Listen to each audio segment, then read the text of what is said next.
taking a break. So, just got my new toy.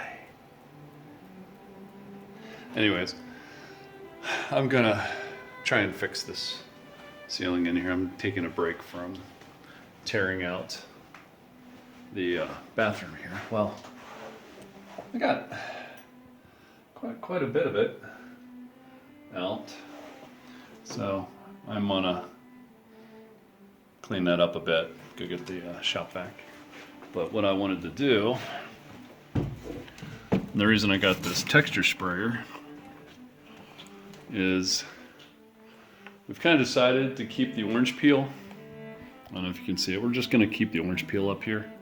It took me a really long time downstairs to get that nice and flat, and so I need to get these bedrooms done before March.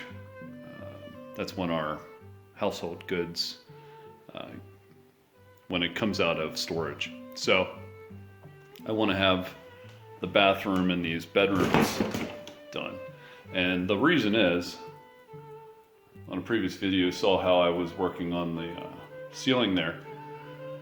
And originally I was going to make all of these walls smooth.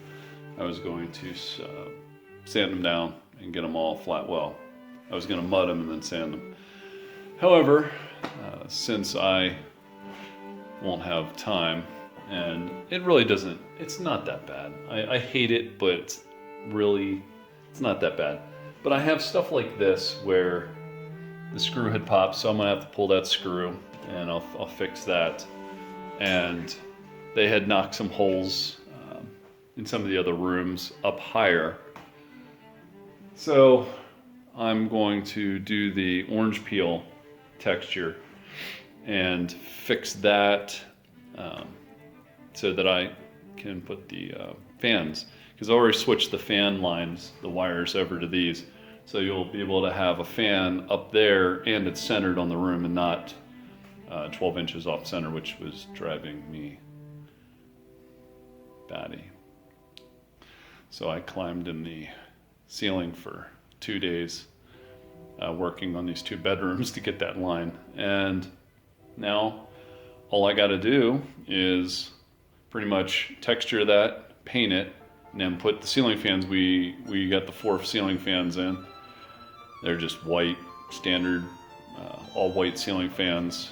So I wanted it to be as kind of, they're smaller than normal because of the way the roof is, and so I wanted them to just kind of blend in up there. Anything would be better than that 8-foot fluorescent lights that we had. So I'm going to get to opening this PowerTex, and we got pretty good ratings. And the reason I got it, I was going to go to Harbor Freight and buy it. They had one at Harbor Freight. However, Lowe's was running a $20 special, so I figured I'd just get it from Lowe's. Just buy the Wagner. Anyways, that's my little plug for Lowe's, even though I don't get anything from Lowe's. I don't care. Anyway, yeah, this is cheaper than rent, and everything I do is as cheap as possible, except for the fact that I'm almost neurotic on perfection, which, if you ask people, it takes a little longer to fix things in a house. Anyways, you all have a blessed day, and I will see you next time on Cheaper Than Rent.